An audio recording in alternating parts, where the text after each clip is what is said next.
The Adventures of Tom Sawyer by Mark Twain. Longman Simplified English Series. Read by ดวงหฤทัยพรหมมา Chapter 3. Tom stood before Aunt Polly, the soft summer air, the restful quiet, the scent of the flowers, and the sleepy murmur of the bees had their effect, and she was sitting in her armchair. Her spectacles were up on her grey head for safety.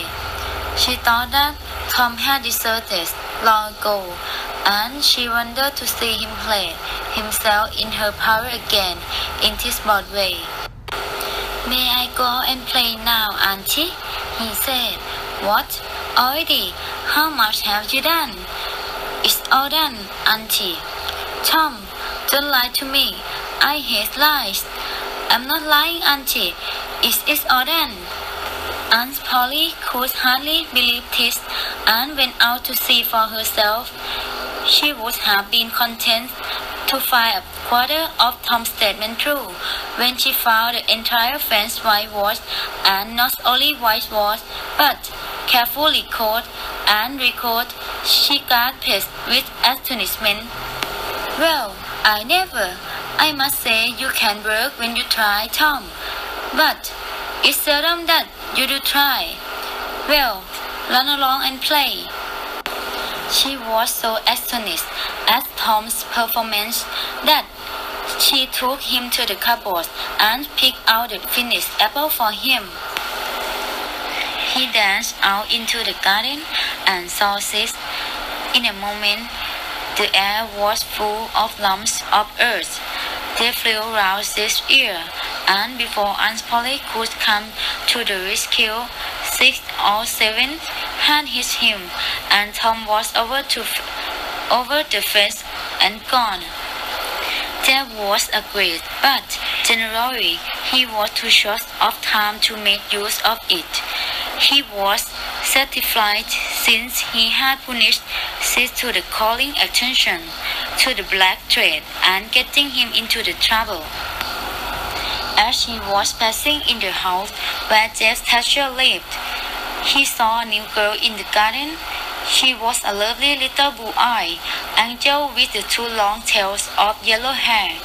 As once a girl called Amy Lawrence vanished completely out of Tom's heart.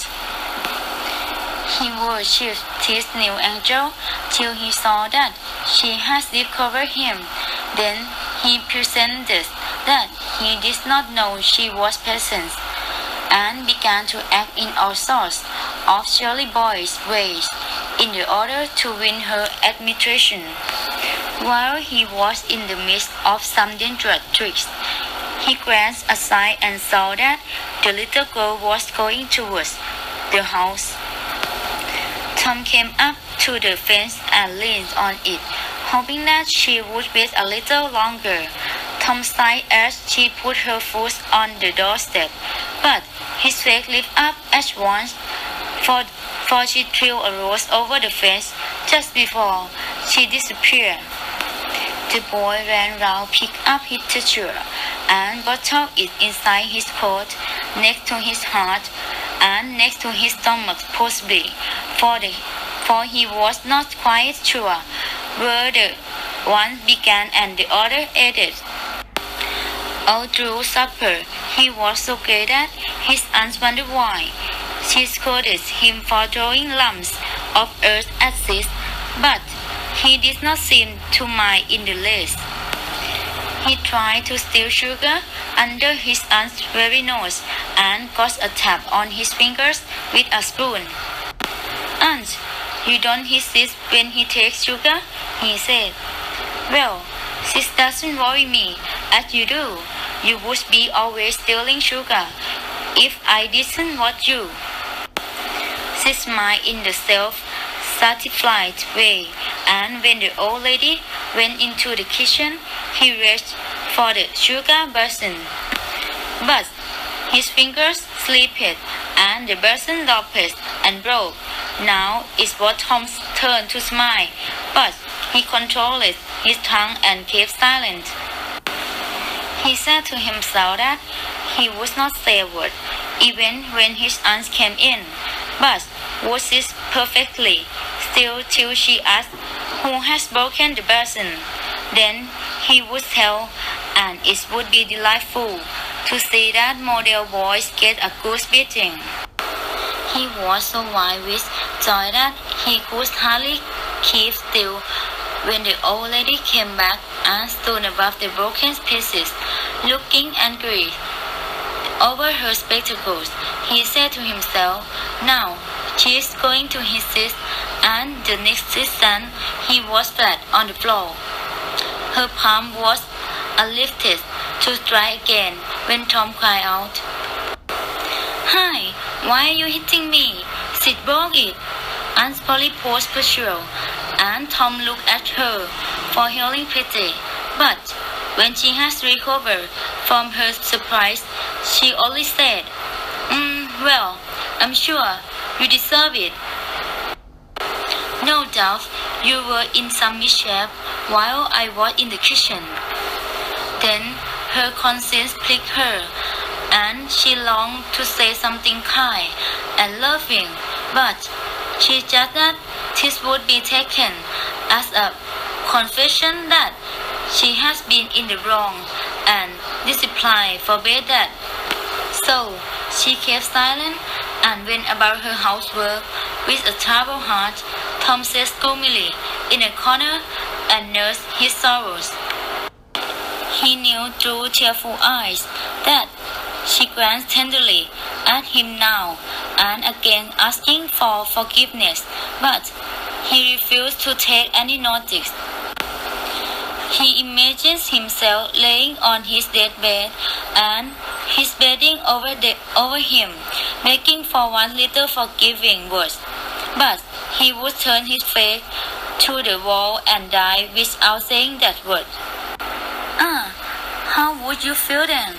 And he imagined himself brought home from the river days with his clothes all wet, and his poor hands still forever, and his broken heart at rest. She would throw herself upon him, and her tears would fall like rain. She would pray God to give her back her boy, and promise she would never ill-treat him anymore. But he would lie there, cold and pale and make no sense. Poor little sufferer. He was so affected by these visions that he had to keep on swallowing. His eyes formed in tears, which overflowed and ran down from the edge of his nose. He was enjoying his sorrow so much that any cheerfulness was unwelcome. When his conscious Mary danced in delight to be home again after a week's visit to the country, he got up and moved in cloud and darkness out at the one door, as she both song and sunshine in at the other. His unhappy heart desired to be alone, and so he wandered far away from the places where boys usually met. A rock rap on the river invited him. He sat down on its other edge and gazed at the wide river, wishing that he could be drowned at once without suffering unusual pains. Not long after, as Tom was undressing for bed and Sis woke up, he said nothing. He knew from the expression on Tom's face that it would be unwise to ask him any questions. Tom got into bed without saying his prayers, and Sis made a note of his bad behavior.